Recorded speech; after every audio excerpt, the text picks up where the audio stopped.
Hey guys, it's Kelly. Hopefully you guys can hear me okay. I'm gonna do a quick voiceover for my page. There was my plan. I actually tried to plan a page, and as you'll see, it didn't work out. But I do like that plan. I might stick to that. I actually took a picture of it.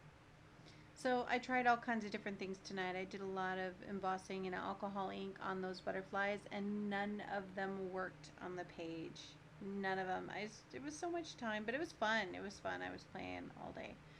But yeah, so and I did record doing that technique with the alcohol ink and the embossing powders. So eventually I'll get to that too. I've got other videos on that, but this was doing a pretty large die cut, so might be helpful for some people. So I just painted it all a real pretty color. I don't remember the name of it. And then I'm using some of the stenciling things that I got from Kim Reed the other day in the rack. I love those. I don't know what happened to the video right there. It went crooked. But there's other stencils that she gave me, and I'm actually going to stamp with this one. So I'm just mixing some complementing blue. I always question my color choices, but this one worked okay. So, and it's a thicker body paint, so I added a little water to it in case, I get that question quite often. They're like, why are you adding water? And it's because it's such a thick paint, and it goes a little bit further, and sometimes I don't want it to be so thick. So I just add a couple squirts of water, and that works. So I'm just using it as a stamp just randomly here and there.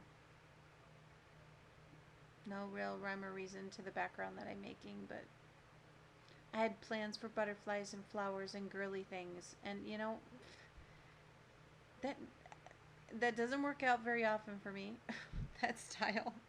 Sometimes it does, but I don't know. For this page, it just was not, it didn't work out in the end, but I like those two blues together.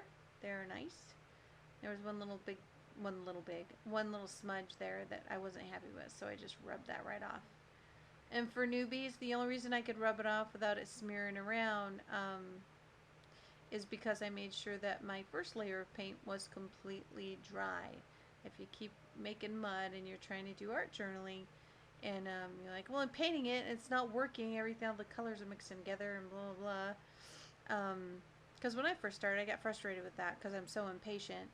As long as you dry that, each layer of paint, it's not going to bleed into the next layer that you put on top of it. That's not the case with inks and things like that, but when you're working with acrylic paint, that is the case. So, and now I'm just using that extra paint and water that's on my thing, my craft sheet, and using that to stamp little smaller parts randomly here and there. And then I made sure that dried, and then I squirted, I don't know why my videos are going crooked like that, but I squirted some water and, oh gosh, it was Perfect Pearls, white Perfect Pearls, just to give it a little shimmer. And I'm just showing you what I did because that wound up not getting recorded. I cut out the butterflies on my Cricut, and I wound up using the negative as a stencil and just sprayed on my red Dylusions ink. And then I cut those using my Cricut as well, and I painted them green because the plan was to glue them on. And my Xyron has repositionable glue in it right now. So what I wound up doing was, I just thought, well, that's fine. I'll use repositional, and then I can move them around. It's my art journal. It's not going to get a whole lot of wear, so it's not going to be a problem. So with repositional, it gives me the opportunity to lay it down and then move it around and figure out how I want it. And I painted all those off screen.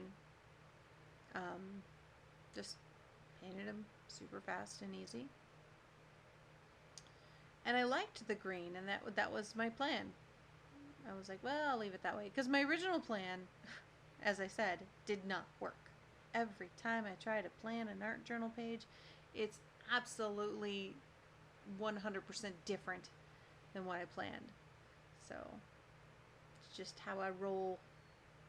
Anyway, so I'm gluing down my leaves, and I really like those little leaves. They're kind of dainty. They kind of go with that pretty little butterfly with the little tail. So I sped this up pretty quick because I'm just gluing stuff down, and I'm just hemming and hawing as far as where the heck am I going to put these down. And I liked putting them together as an extension of one another to kind of go up the length of the pages, I guess. And I was happy with where they were laid out there. I didn't know how many I was going to need. I just printed out a few, and if I need more, I can always cut out. I keep saying printed, but I cut with my Cricut. I wound up just cutting more if I needed more. But as you'll see here in a second, the plan changed yet again. I like that color green though. What the heck is the name of it? Oh, it is Chrome Oxide Green. Masters Touch Fine Art Studio acrylic paint. Good paint. Okay, so I'm just cutting off the excess from the back. That is my World of Warcraft art journal book, or the book I've turned into an art journal. And that is a charcoal pen. Now, I started off using a medium charcoal pen, and that works okay.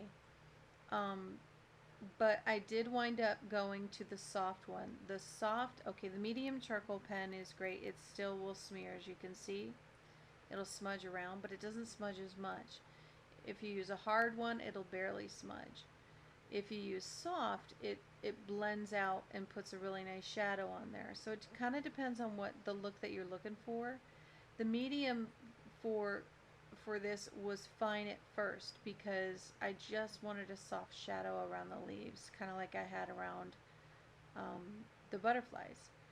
But I grabbed the medium because I wanted it to be not so shadowy, just a real faint shadow. And that worked out nicely. But if you want like a heavier shadow, like what's around those butterflies, again, use a soft one. But I wound up changing my mind because once I laid down all the charcoal pen around those vines or leaves, whatever you want to call them, once I laid that down, I thought, ooh, that's going to look cool if I peel that up. And that's what I wind up doing. But that little paper stick thing is a blending stick. I forget what you call them, guys. If you know, let me know, or share it. If somebody asks, if you wouldn't mind sharing it, that'd be great, because I don't know. My girlfriend Carrie, who is an artiste, she had an extra one. She was like, oh my gosh, here, you got charcoal pens and you need this. And she's right, I do, because that helps me smush that charcoal in closer into the stencil that I'm using, because it's got such a thick end to it and I don't really sharpen it. You can smear it into the grooves there, because you can see there's a separation where the charcoal is and the stencil is. So it helps you smush it in there. And that is my technical term. Smush. I got a lot of those technical terms. But you can buy those at stores, any craft store.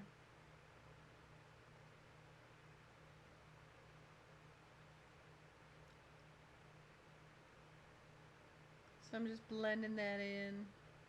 And I like how faint the shadow is, you know, around it. And I was like, I wonder what that'll look like if I pull these leaves off. After I spent all that time painting them. All that time, it didn't take long.